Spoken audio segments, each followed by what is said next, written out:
Le 3 octobre 2021, Bernard Tapie est mort à l'âge de 78 ans, après avoir lutté plusieurs années contre le cancer.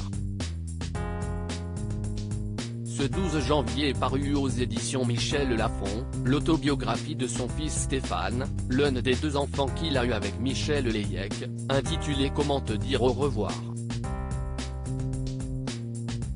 À cette occasion, il était l'invité de Léa Salamé dans Quelle époque, sur France 2 ce samedi 14 janvier. Dans les pages de cet ouvrage, il partage son regard sur le parcours hors norme de son célèbre paternel.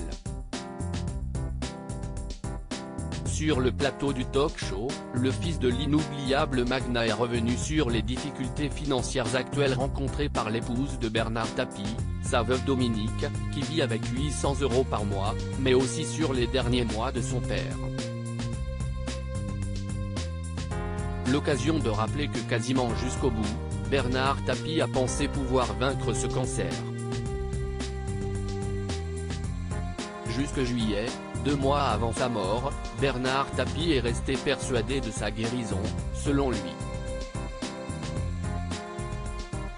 Pour Stéphane Tapie, cette foi lui est venue de sa force mais pas seulement, car l'entourage médical y croyait aussi.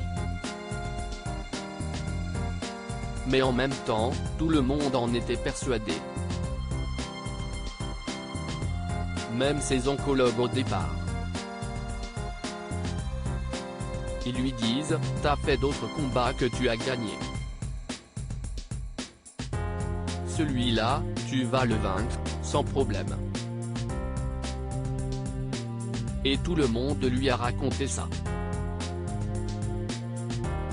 Lui aussi a commencé à y croire. Il l'appelait, il l'insultait le cancer. Il faisait du tapis avec son cancer, a-t-il fait savoir. Du grand Tapie.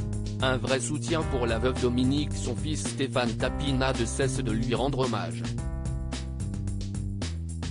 Il se refuse encore aujourd'hui à faire le deuil de son père, et admet avoir eu du mal dans les premiers temps avec son statut d'orphelin, lui qui a perdu sa mère il y a 23 ans. Quant à sa veuve, il n'a que confirmé la situation compliquée dans laquelle elle s'est retrouvée après le décès de l'homme d'affaires. Bernard Tapie a eu 4 enfants au total. Nathalie et Stéphane avec Michel Layec, puis Sophie et Laurent avec Dominique, sa veuve. Et celle-ci peut compter sur son beau-fils pour l'aider à éponger les dettes de son époux. Elle a mérité le droit à la paix et à la tranquillité, intellectuelle et financière.